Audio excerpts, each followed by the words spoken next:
Mike Golick Jr. is with us. How you feeling today, GoJo? The first person I thought of when Notre Dame didn't make it to the college football playoff, of course, I thought of your family, okay? I thought of you and your entire family. So how you hanging in today, Mike? I am exhausted.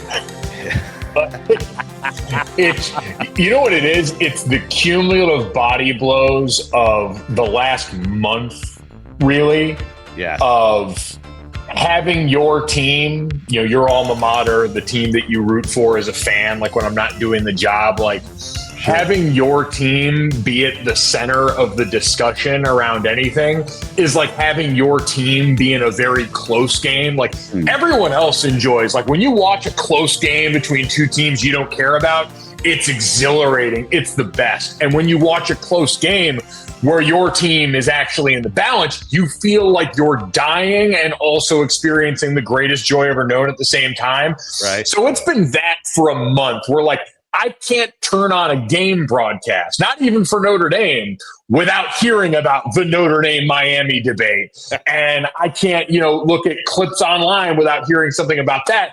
And then it goes all the way through. And then I get the relief of like, all right, at least there's a decision made about this. I didn't love the decision, but I understood it. I always knew what was possible. I had in some ways prepared for it. And so I'm like, all right, now we're at least done. And then the bull opt-out decisions happens. And I got a whole new round of people lining up in my entrance to say some new shit. So it just never ends, man. You made that decision or something. Oh, yeah. That's just... Taylor, why don't you tell GoJo what you want the new sign to be at Notre Dame Stadium when they walk out onto the field to play a football game? So if you don't play in the Pop-Tart Bowl, Golick, you can't play like a champion. The sign has to say "opt out like a coward" until your next bowl game, and you just tap that sign on the way out. Listen, while I do appreciate the internet's meme worthiness of that and everything that's come with it, and I love the Pop-Tarts Bowl, the People's National Championship.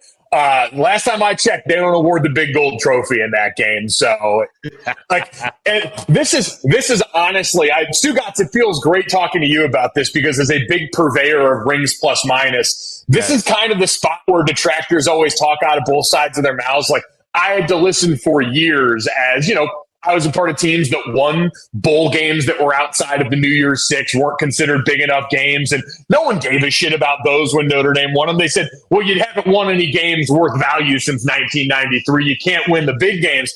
And now all of a sudden Notre Dame says, well, yeah, we want to win the big games, so obviously we don't care about. Now everyone's like, you've killed bowl season. You've done the worst thing ever to all of us. How dare you apparently force every other team to opt out of a bowl game and kill the rest of, because we have that power apparently and all this. So it's just been amazing to watch this kind of seesaw both ways. But you would agree it's just a bad look. Like the optics of it are bad. Like you didn't get your way, and so now you're gonna, you're not gonna show up and play anyone because it's a lesser game and BYU's not a tough enough opponent for you. It's a bad look, Coach. I don't give a shit. Okay, you know what? Honestly, you know what this is, right. And it's a symptom of the same thing that comes up in every conversation around Notre Dame football. And it's the people are always going to feel something, but all this did was give people who already felt a certain way about Notre Dame an excuse to feel that way stronger, because Notre Dame is different. Notre Dame's independent. Notre Dame has its own different bowl agreements. The thing about Notre Dame being automatically into the top 12 is going to piss people off. And now Notre Dame doing this because they don't have a conference that's going to find them $500,000 like the Big 12 teams did. They're not contractually obligated to do any of this. People don't like the fact that Notre Dame can operate in a way that's different from the way that their favorite team can. And so when they do, it upsets them and people start bringing up nonsensical, the amount of reasons and justifications I've heard from people wailing and gnashing teeth about this decision that aren't grounded in any reality is to me just indicative of this is about something else, usually the way it always is. Do you feel like the committee was just fucking with you and the Notre Dame fan base the entire time? Because if so, I'm here for that kind of committee. I don't buy into that as much. It's a nice craven look at all playoffs. this. You didn't do anything. Miami didn't do anything, and on Sunday you're no longer in the playoff. I mean, I just think that, and I mean, I'm not the only one with this opinion. I mean, Kirk Herbstreit works for the network still and is actively like, hey, we probably shouldn't do these Tuesday shows anymore. Because like, you guys know this sport is big, dumb, and untenable. It's hard to get your arms around because nothing's uniform across the board. Things continue to change in mass, like all at once, like the same way NIL and the portal affected roster construction along with the COVID year at the same time. We had college football playoff expansion, massive conference expansion, and did away with divisions all at the same time in a way that all kind of reared its head when this came up. And so this committee is supposed to make sense of that on a week-to-week basis that then applies to the next week and explain it to a group of people all waiting to try and draw conclusions from a sport that's never made sense and a committee that's had a really hard time trying to filter that down into something that does. So, like, again, if they had just had the final rankings release and this had been the result, right? A little bit more understandable, but they boxed themselves into a corner because they were forced to. Well, let's further prove. You're so right about that, but they fuck with you, and I love that. Go ahead, Izzy. Let's further prove it. They have no idea what they're doing. Let's just say, hypothetically, Notre Dame and Miami hadn't played this season, but their resumes were the same, right? Miami beat some other top 10 team in the first week, and Notre Dame lost on the road by 3 to some other top 5 team. Them, Notre Dame, or Miami, Notre Dame, Alabama.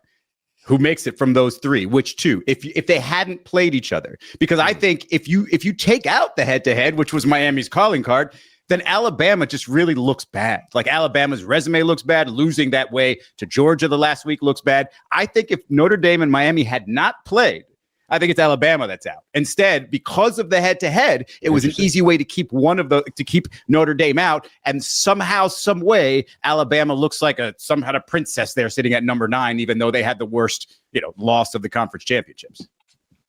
Yeah, I think the Alabama one is really interesting because you looked at like the precedents that were at stake, and the head-to-head one with Notre Dame and Miami was one off talked about. But I think it might have been Nicole Auerbach that tweeted it, like, with Alabama, it is the question of, hey, we've seen other teams, in the 4-team playoffs, like Georgia lost in the conference championship weekend. It was knocked out of the top 4, but that's a different calculus altogether. We saw other teams drop spots. BYU wasn't in the playoff field. At 11, we knew 11 and 12 were going to be replaced by the other conference champions not ranked inside the top 12. And so the question still remains, would the committee be willing to knock a conference championship participant out of the field based off the results of a game that is technically supposed to be the goal for everyone to play? And so I even understand to an extent how muddy that is for the committee, but you're right. If you were to just do resumes now, Alabama's got a really good resume overall by nature of the SEC's competition being viewed by the computers, by anecdotally the public as better. They lost to the Seminoles. That was horrible. Yes. I get it completely. But no, to your point, I do think the head-to-head nature of it all changed a lot of the way this discussion happened, and like, understandably so. Yep. GoJo, let's be honest. The problem is we feel some sort of need to let James Madison and Tulane into a tournament they have no business being in and no chance of winning. That's the problem right there, right? So I've thought a lot about this too, because like the easy place for me to go is, playoff scorned right now would be to say, like, they don't belong in that, but like, I don't know, this is already a sport that wants to kind of saw off the other parts of this sport in a way that like, I like the group of 5. There's good teams in there. This, like, we've seen in the past, Boise from last year, who had a Heisman candidate, Cincinnati before they joined the Big 12, made it into the 4-team playoff years ago by nature of some big wins. Like, I think this is just one of those cases in a way that like we're dealing with a small sample size, the second year of the 12-team playoff. Some things broke differently, like the ACC's championship tiebreaker format needs a major rework. I think that's probably one of the bigger, if not the biggest culprits in this that allowed for that to happen. Like, I don't want to punish, the group of 5's already going to have a tough time the next time college football reorgs, hanging on and being a part of this. I'm not going to be a part of ushering them out any sooner than it's going to already happen. All right, let me do it on your behalf. James Madison, Tulane, get the fuck out of my college football playoff. Anyway, Taylor, go ahead. I wouldn't have had a problem with any of the 2 of Alabama, Miami, Notre Dame getting into the playoffs. My problem comes with the people who are arguing on behalf of those fan bases that there was a clear answer, like we're leaving out like Reggie Bush's USC team out of the playoffs, when it's like, no, all these teams on the bubble, they all have some major flaws.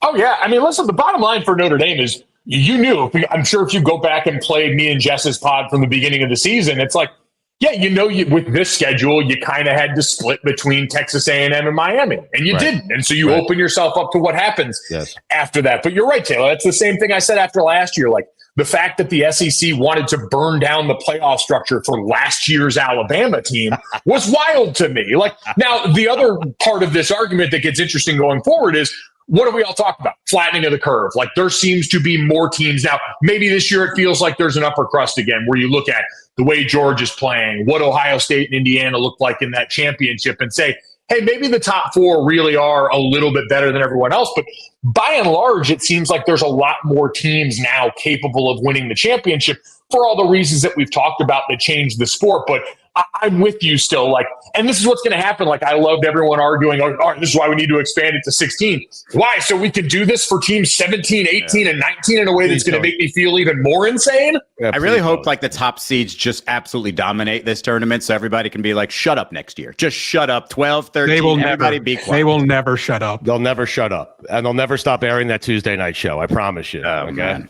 Ever. So, Gojo, I'm on 3, and I see the headline that says, Pete Bevacqua warns ACC did permanent damage to relationship by campaigning against Notre Dame in the college football playoff.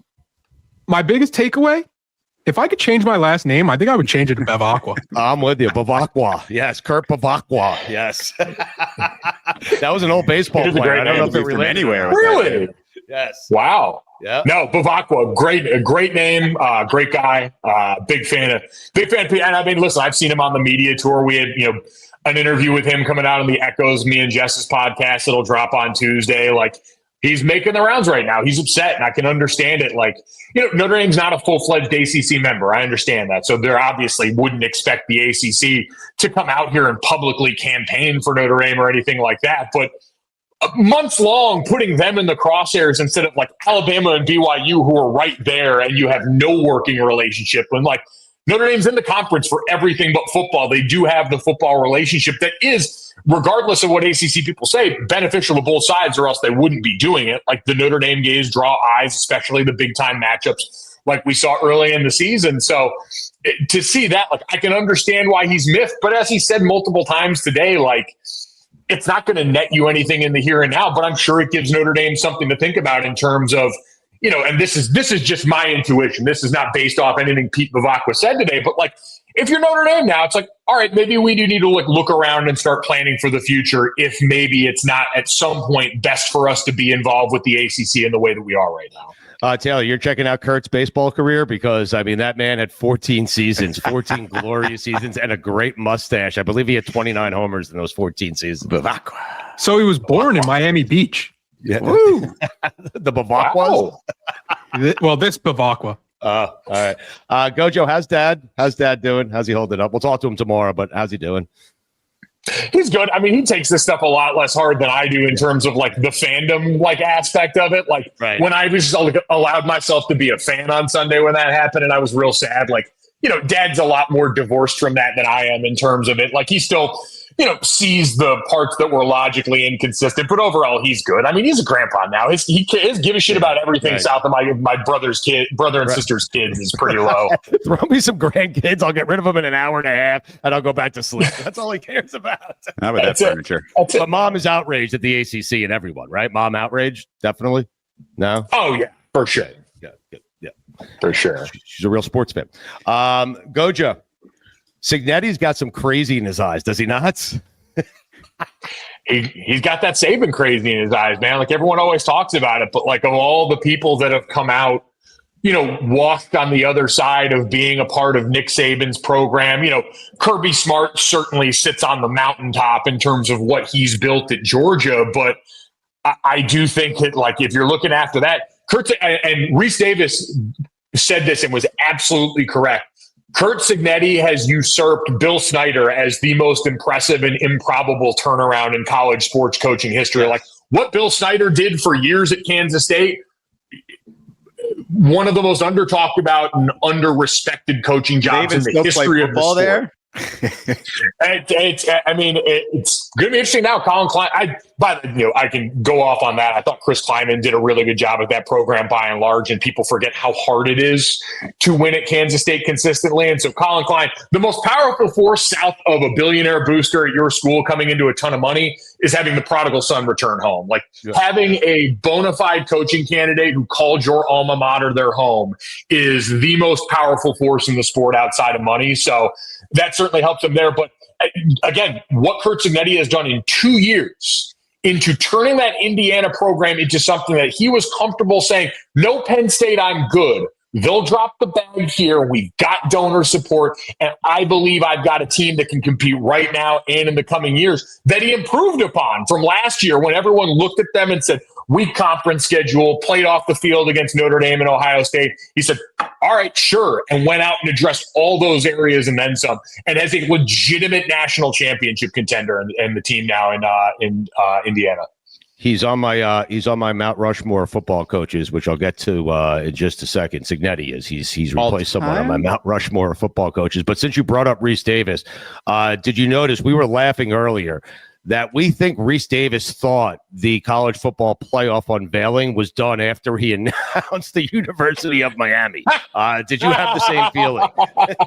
Yes. I mean, it had become the only conversation every week, like with a brief pause for, Lane Kiffin left the legitimate national championship contender in the midst of the title run to go coach at LSU. We took a brief break for that because it was so unprecedented, and then just came back to talking about Miami and Notre Dame. So, yes, I can forgive Reese Davis and everyone else for thinking, all right, our night's over. Everyone else will fix it in post.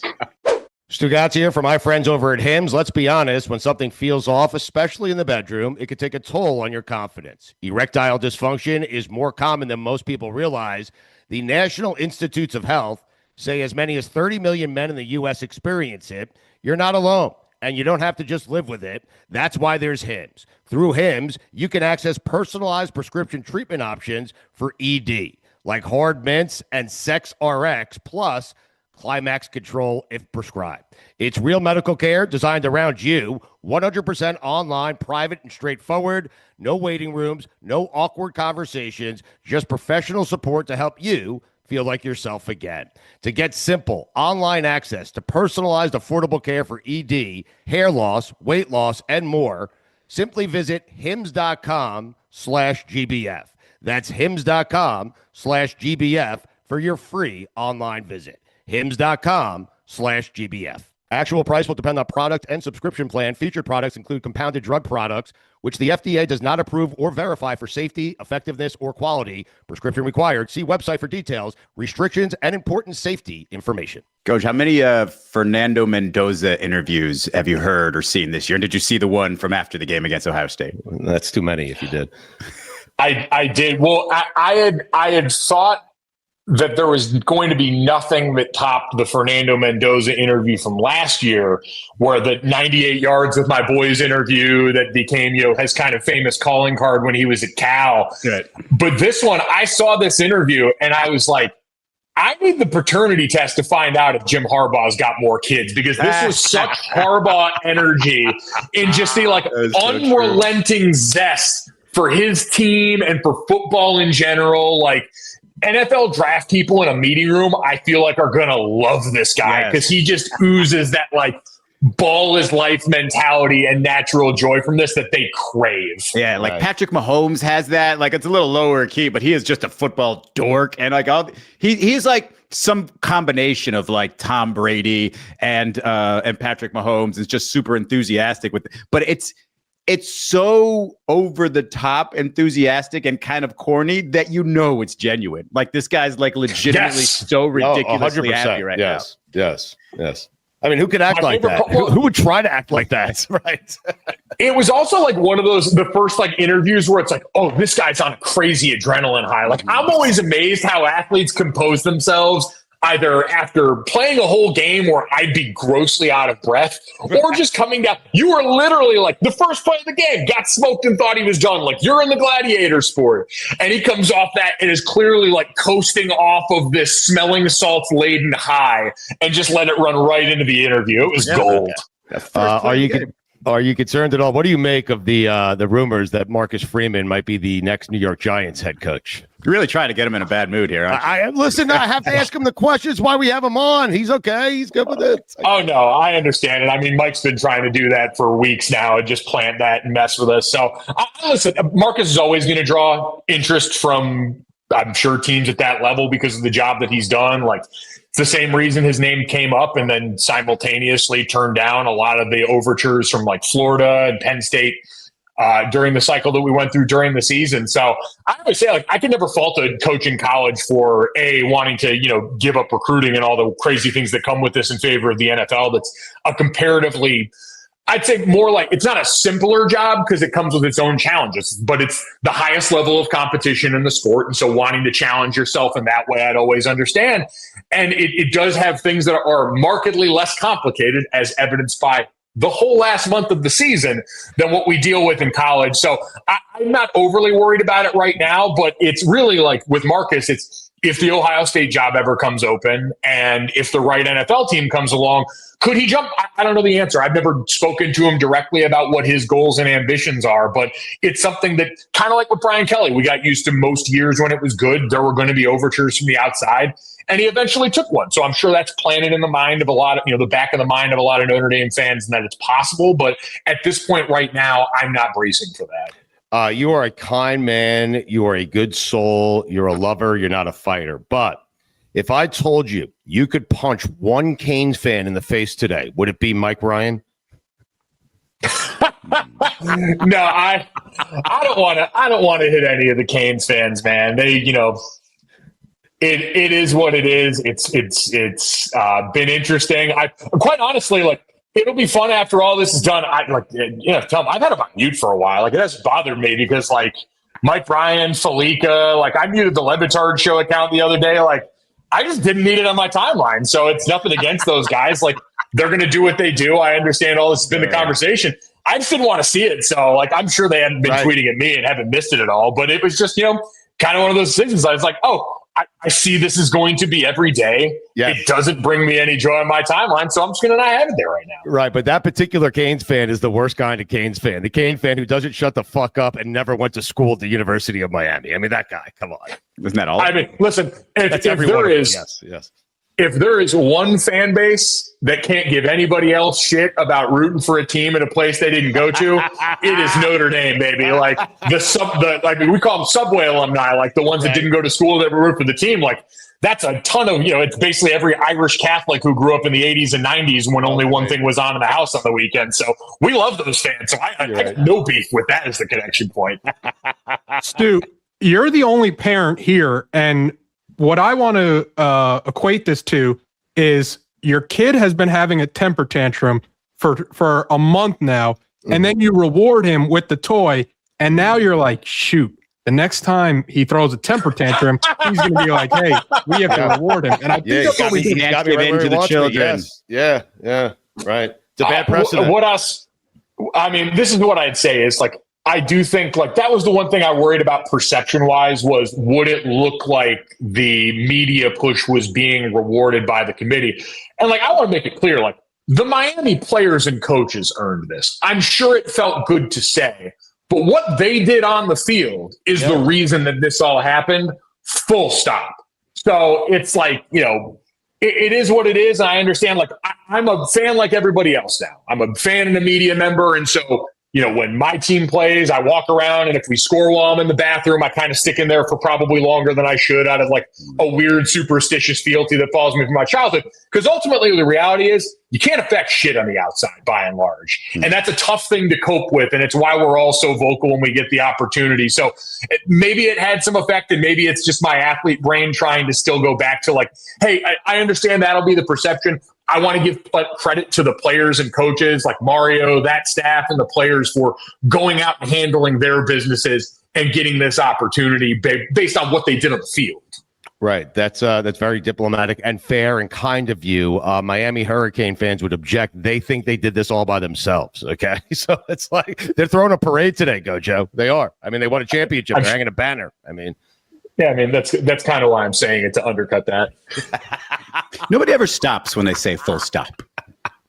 To keep going. You're right. Taylor, put it on the poll. Full stop mean keep going. That was my full only stop, note. just it's like written on the speed bump of conversation, like full stop, but you're just going to kind of glide over it at a comfortable pace. You seem like you're in a good place right now. I have to be honest with you. He's too well adjusted. He's too well adjusted to be a sports fan. Right. It's crazy. You're too calm.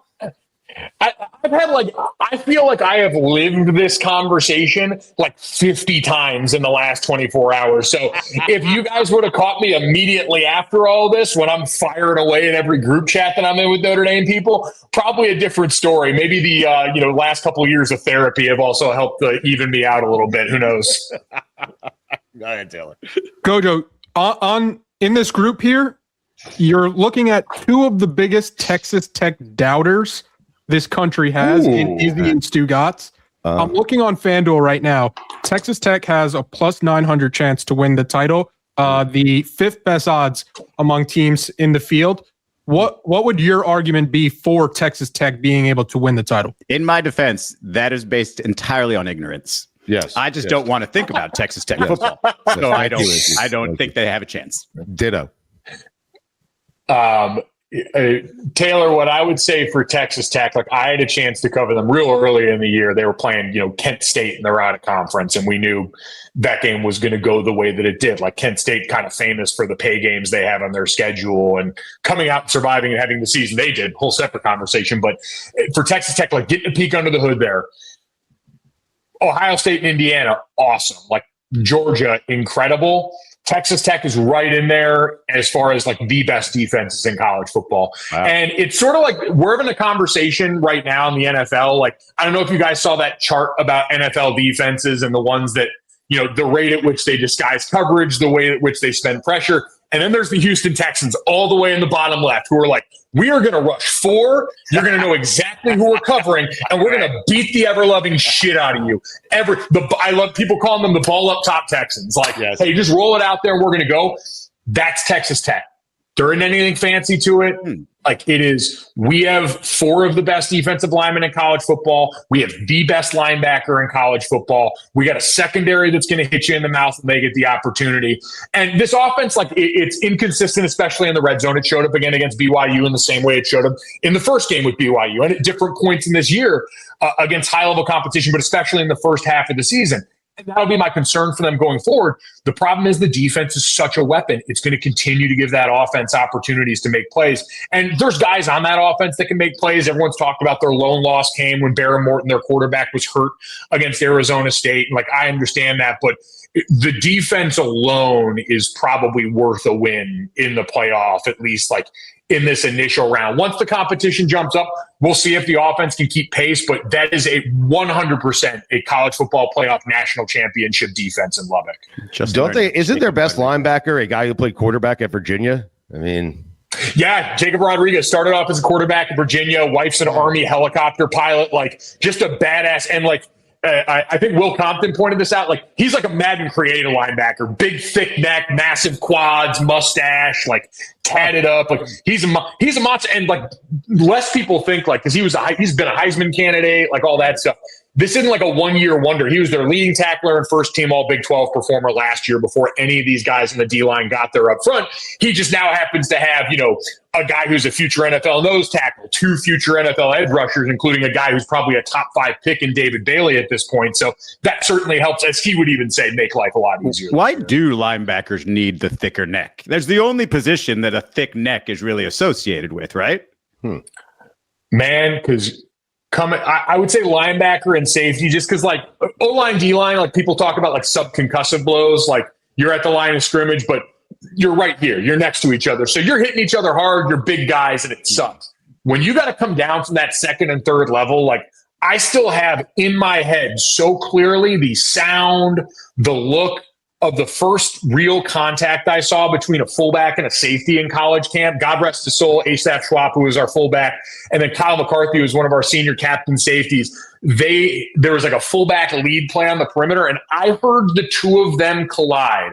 And I thought, I don't know if I'm built for this. I don't know if this, like, it was one of those that made you question shit. It was so violent. Wow. And so for linebackers and safeties where you've got to come down and you have more time and momentum, you need all the screws in that neck ready to hold on. If you're not, your head might pop clean off. Yeah, the way like Zach Thomas. I mean, is he like Zach Thomas? Looks like he has no neck, but that little bit of neck that he does have, super wide. Yeah, I thought, by the way, I see him every week. He's on the Big 12 studio crew, one of the greatest necks of all time. No doubt. I thought where you were going there is this person died from this hit, but fortunately, that's not what happened. Okay. Yeah. No, man, I almost died hearing that hit. It was insane. He almost quit football. Mike Glennon would also be on the list of best necks of all time. Long neck, not thick. Big time neck. Davis Mills, sneaky neck right now. The Merton Hanks Neck Hall of Fame. It's Stu. When Jacob Rodriguez was at Virginia, he went there as a quarterback, but on the roster, on the bio, it said quarterback / football player. Oh, I love him. I do. Not just an athlete. I'm getting behind the Red Raiders. Athlete. Yeah. No, you're America's team. GoJo, how many of the teams in the playoff can actually win the national championship? Meaning, I want to see how far I can push this. If Alabama wins the national championship, are you going to be surprised? At this point, based on the way Alabama's played recently, I would be a little surprised. Just given that, like, right now, like, well, and I mean, really for them, the consistent through line you saw, like, it got highlighted, obviously, that in terms of net rushing yards, they were in the negative in that game against Georgia. But, like, they haven't been able to run the ball very well all year. And I just feel like against a lot of these defenses, like, you saw the Big Ten title game is a perfect example. Like, both offenses had trouble moving the football.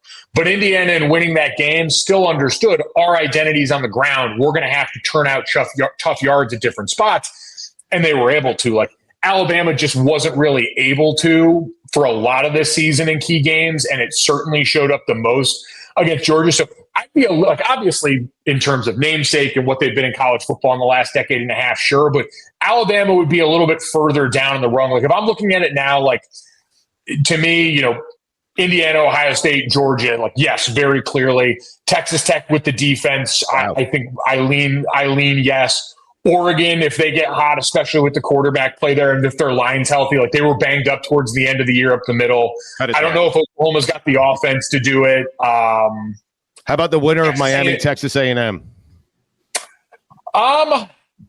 Boy, I still have some questions for both. Like, the offenses for both teams in weird spots this season have kind of been undone. Obviously, for Miami, most famously in their, you know, 2 losses where Carson Beck had a bit of a turnover problem. And then, you know, you saw the Texas game with Marcel Reed in some different spots. Like, Texas A&M had to win games a lot of different ways. So I think both of those teams would be right on the bubble, but I would probably lean, like, yes, given the talent and overall makeup, that if, like Ohio State, hey, it clicks into gear at the right time, you've got the parts necessary to do it. As somebody who just said he doesn't know shit about Texas Tech, I don't know why my opinion matters, but I do think it cuts off right after 5. Like, 6 through 12 aren't winning anything. They're not winning. No, I mean, listen, 4 teams is the right number. Seriously, that's.